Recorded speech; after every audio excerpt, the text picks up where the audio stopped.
CNBC TV 18 Weekender.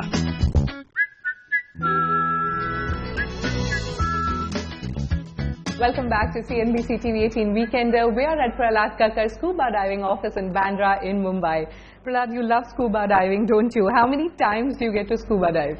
Not as often as I would like to. Okay. But I must have done over 2,000 to 3,000 dives so far. I started when I was 40, that was 20 years ago. Okay. And decided to start teaching people the experience, because if there's a really special experience in life, it is never complete if you don't share it. In 1995, you launched Lacadives in Lacadives, India's first scuba diving school. How has been the whole experience of running a business? Business is not what it is. We ran Lacadives for 10 years with losses. With losses? With losses. Okay. And everybody would say, you know, you're never going to make money. You cannot. It's an island in the middle of nowhere. Only your friends go diving. Everybody's scared in this country of diving. Yeah. But we trained in 15 years, 15,000 divers, Indian, and we certified them. And have you turned profitable today? Today we've broken even. Well, Prahlad, it's not just deep seas that you're passionate about, but you have a love for food, and you promised to cook something for us. I'm going to make you the Prahlad Kakar speciality. All right, let's then just head into the kitchen. I hope I haven't lost the touch. All right.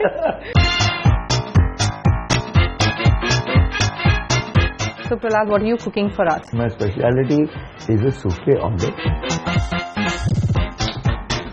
Egg, crack the egg into the pan. 2 eggs.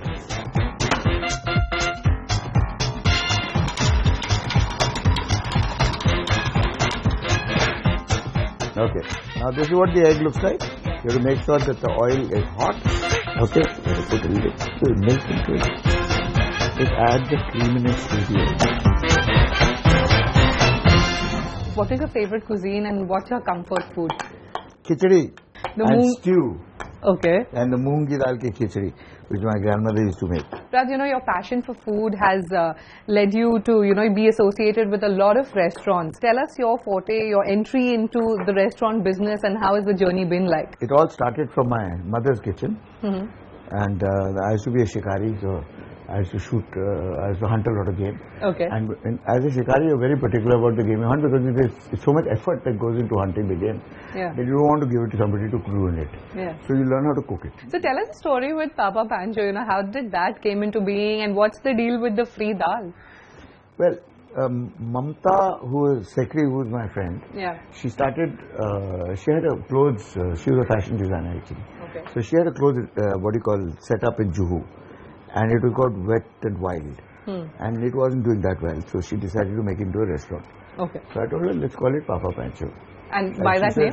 She says this, people will get very upset and nobody will come and all that. I said, you will not have to advertise.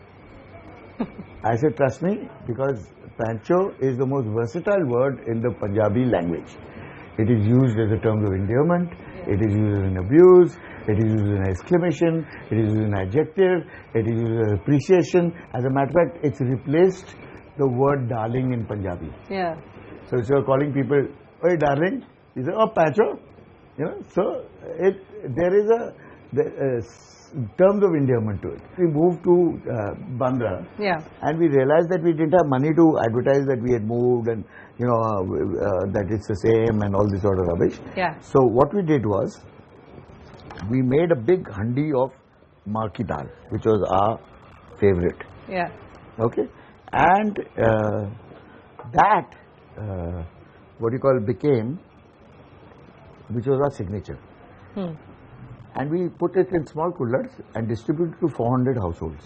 Okay. With a little note. Yeah. Which said, a dhaba lives and dies by its dal. That's true, yeah. Okay.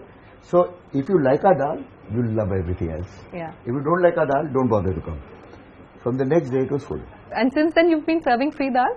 since then we've made it a point that when you order anything else, you get a bati of free dal. How you've been able to make these restaurants and your tea lounge profitable so soon? Well, it wasn't profitable. As a matter of fact, we underpriced the tea lounge to a very large extent. Papa Pancho was profitable after about 6 months because we needed to have critical mass. Yeah.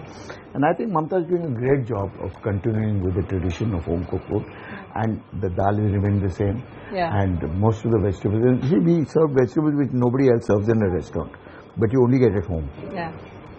Arbi, Exactly. what do you call bhi, tinda. Yeah. Those things, which you go to a restaurant and tinda cheese and mixed veg.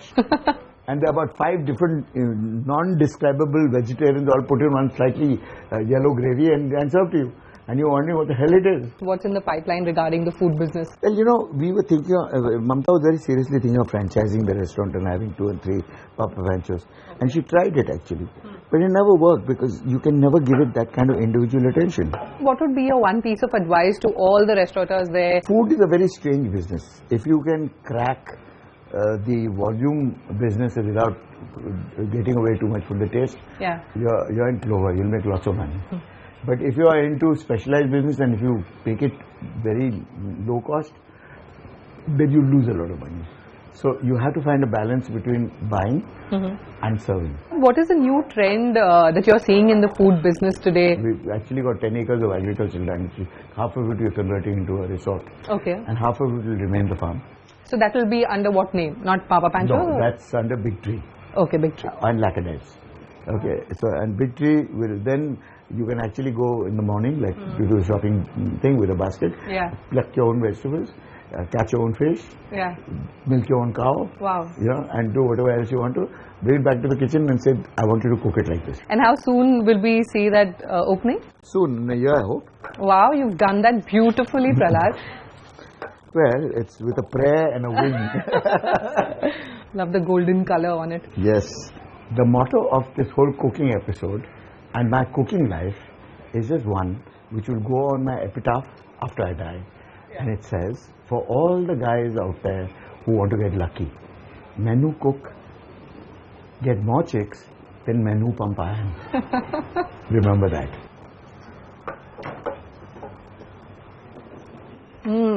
Prahlad, that's delicious. On that note, we'll take a short break. On the other side, we head to Prahlad Kakar's latest venture, the Prahlad Kakar School of Branding and Entrepreneurship. Stay tuned to CNBC TV 18 Weekender. We'll be right back.